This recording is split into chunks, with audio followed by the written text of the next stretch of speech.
Pri opremanju kupaonica važno je paziti na detalje koji čine razliku. U sljedećim minutama pokazat ćemo vam na koje stvari pripaziti kako bi vaš kupaonski prostor dobio skladan i zaokružen izgled.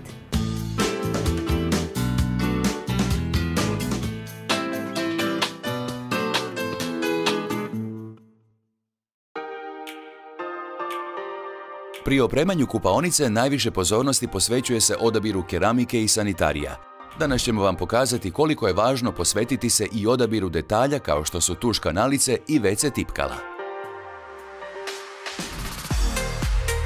Želite li da vaša kupaonica bude pročišćena, odabir bi svakako trebao pasti na walk-in tuš, koji je, uz to što daje prozračan izgled, odlično rješenje za prostore manje kvadrature. Za razliku od tuš kada koje se teže održavaju i prekidaju liniju poda, te se kanalice omogućavaju stvaranje zone tuširanja upravo u razini poda. Odlično su integrirane u podnu obloku i ono što je vrlo važno, jednostavne su za održavanje. Mi u ponudi imamo nekoliko uzoraka i materijala, tako da su mogućnosti zaista velike. Nekoliko je načina na koje tuš kanalice možete uklopiti u izgled kupaonice.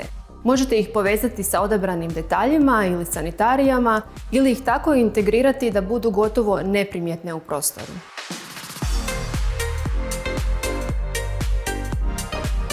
Kako bi kupaonica bila skladno uređena, birajte istu boju slavina, profila na staklu ili okviru ogledala i WC tipkala.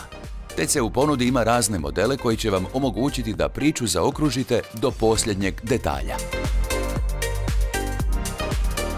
Kada je riječ o aktivacijskim tipkama, u ponudi imamo nekoliko modela. Od onih sa beskontaktnom aktivacijom do mehaničkih s jednokoličinskim ili dvokoličinskim ispiranjem. Sve naše tipke su kompatibilne sa svim modelima TC vodokotlića, tako da u svakom trenutku možete promjenom tipke osvježiti izgled svoje kupaonice. Nadamo se da su vam ovi primjeri pokazali koliko je važno uskladiti sve elemente u kupaonici da biste dobili ugodan i besprijekorno uređen prostor.